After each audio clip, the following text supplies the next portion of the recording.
Yo, what it is, YouTube? It's your boy Nixie coming back with another bullseye of a tutorial here today on the channel. I wanted to talk about which is the best waves compressor for pro vocals, and I also want to show a different perspective, a couple different perspectives, how I feel about compression. Let's not waste no time. Let's get on the grind and let's see what gems we can find right now. Okay, let's go. Every week I'm in the stool. I know they ain't believing me, but I'ma show them with the truth. Put a 3-5 in the wood, might take a perky or two. Bet don't be worried about me, I'm good. I'm getting that bread as I should. I'ma just follow my dreams, yeah. Every week I'm in the stool.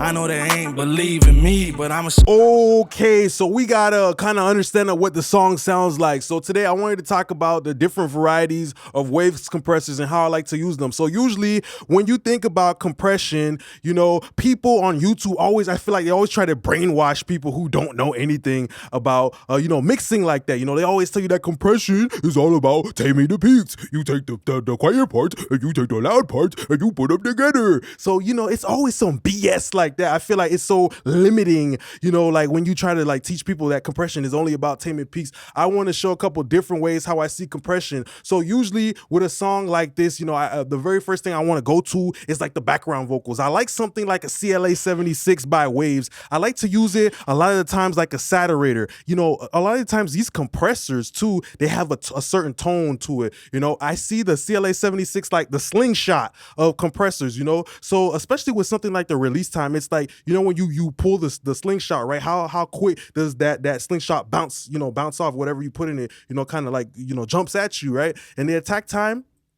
is kind of like the position, you know. If you have a slower attack, it's usually a situation where, you know, it lets things be in the front. So maybe my slingshot is pulled back just a little bit to where you can see it. But, you know, a faster attack will clamp down on that transient a little bit more and set things in the back. So how I kind of see a fast attack and a fast release is like if I pull the slingshot all the way back and whoom, and it zapped through. You feel me? So, I feel like something like a CLA 76 as well is great for movement. So that's a great way to see compression in the way of movement. You know, usually something like an ad lib or a background vocal is fast. So I might go to something like a fast compressor, like a 76. All right, so let's look at that.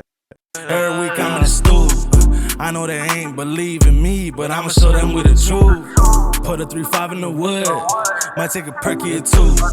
Bet don't be worried about me, I'm good. I'm getting that bread as I should. I'ma just follow my dreams, yeah. Every week I'm in the stool. I know they ain't.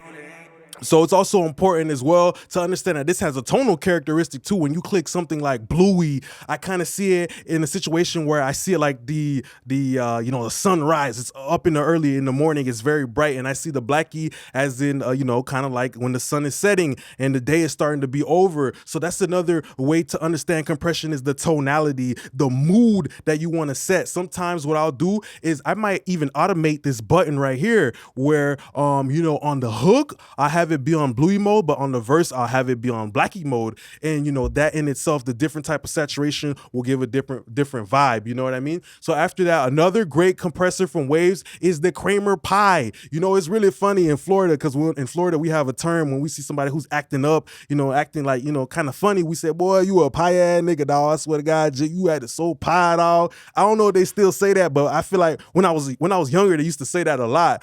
So the most important thing about a Pi compressor is that it's annoying, it's agitating, just like how in Florida we said, boy, you a pie ass nigga. You feel me? So a Pi compressor is something that's great from back in the day when it was Eddie Kramer. You know, it's called the Kramer Pi compressor, this plugin from Waves, right? And the Pi compressor is great to give mid-range aggressiveness, right? So whenever you want something to just growl a little bit and be a little bit angry, right? You might want to use a compressor like this. You know, CLA 76 is for movement. How do you want it to move? And then there's another time when you can use compression to change the language of something maybe like ad libs. So pay attention, especially to the filtered ad libs. It kind of feels like when you roll off the high end, sometimes that high mid energy, you might lose a lot of excitement, right? So even though you want it to sit in the back, you might lose a little bit of excitement. You might feel it might be a little bit dull. So let's listen to it with and without how to use compression to add aggression to bring back a little bit of that lifelessness. As I am, Co-regardless, I'm the man. I just hope she understand. I'm on a mission to the band. I ain't always gonna have time for you, but you know I'm the one for you. As I am, co-regardless, I'm the man. I just hope she understand. I'm on a mission to the band. I ain't always gonna have time for you, but you know I'm the one for you. You got me feeling like them Perkins do. This the last one, girl, I promise. I love this one a lot because it also enhances the lo-fi, characteristics of using a plugin like Lassie or whatever lo-fi, kind of dirty plugin that you're trying to use. Sometimes when you use a dirty plugin, you can start to lose a little bit of articulation, but understanding that this type of compressor gives a little bit of mid-range growl, a little bit of mid-range scream. It's great for something like ad-libs as well to help them cut through. So that's another great way of using compression, understanding the characteristic that it can make things growl, it can make things cut through. That has nothing to do with necessarily taming peaks. I use the ratio of the limiter. So usually a limiting ratio is a ratio of 20 or more. It makes the compression a lot more dense, a lot more abrupt, a lot more solid. And it really helps the ad-lib start to poke out a lot. So that's another great waves compressor. Another way that you can use compression is kind of like an effect. So sometimes we see effects like reverb and delay or, a phaser and flanger, and we might think those are the only effects, but also compression can be a great effect as well. Sometimes reducing the dynamic range is a great way of, adding a little bit of emotional variety. So pay attention here. I use this compressor right here, which is a VCom. This is a diode bridge compressor, right? Okay, this was located in the bus consoles of those, the first Neve consoles that Rupert Neve was making. So of course, we know it has a smooth, creamy, Haagen-Dazs type of sound, essentially, you know what I mean? The CLA 76 is kind of very quick, very jittery, very snappy. I would say the Kramer has more of a growl, or more of a screeching, or more of a whining, type of mid-range sound. And then the VComp has a, certain characteristic. Understand these waves compressors, understand your compressors that you have, because they're all good tools. Know when to use it, you feel me? Know when to put it in park, know when to put it in reverse, know when to put it in stick shift. You got to know this stuff. So the VComp, compression is a good way of giving emotional variety, because sometimes you can reduce dynamic range, right? You're making it sound a little bit more crushed to change the vibe up a little bit. So listen to how this was kind of clean, and then this gets to start sounding really small and really tight and really claustrophobic, right? You got me feeling like them Perkins do. This the last one, girl, I promise you. Put a 3-5 in the wood. Might take a perky or two. Man, don't be worried about me, I'm good. I'm getting that bread as I should. I'ma just follow my dreams, yeah. Every week I'm in the stool. I know they ain't believe in me, but I'ma show them with the truth. Yeah. Put a 3-5 in the wood. Might take a perky or two. Man, don't be worried about me. Understand how you can give the listener contrast using compression. That's another great different way of using compression. Contrast, right? So all of these vocals are dumping into my lead vocal bus, right? These audio tracks are all going into, the same place, which is the vocal chain. But another great way to give a little bit of variety is I like to maybe let a compressor do a little bit of work before it even hits the vocal chain, So on the other vocals right here, I didn't do that. I just left them to be flat and clean. But here I use the compressor as an effect to reduce the dynamic range. It's kind of like if I took a towel and I started to squeeze it for every drop, and now the vocal is starting to get a little bit tighter. It's starting to become a little bit more intimate. So that's another great way of using compression, using it to contrast maybe something like the bridge from the hook or the verse, in a different way, rather than having to, do some other type of changes. You can literally just use compression as an effect. So, that's kind of a way you can do it. Another great way, and the last way I'm going to show you guys, is using a great compressor like the API 2500 or a VCA type of compressor. So the API 2500 and VCA compressors are known for giving that snap, giving a little bit of that Manny Pacquiao left hook, right hook, that Conor McGregor type of sound. You know what I mean? It goes hard in the paint. So if you ever feel like a 2-track beat is lacking, the lead vocal, you want things to come forward, you might want to go to something like an API 2500, because it will bring the mid-range forward. So listen to that, Put a 3-5 in the wood. Might take a perky or two. Babe, don't be worried about me, I'm good. I'm getting that bread as I should. I'ma just follow my dreams, yeah. Every week I'm in the stool. I know they ain't believe in me, but I'ma show them with the truth. Chico, geeking all night out the boot. My girl telling me it ain't cute, but she know I'm gon' do what I do.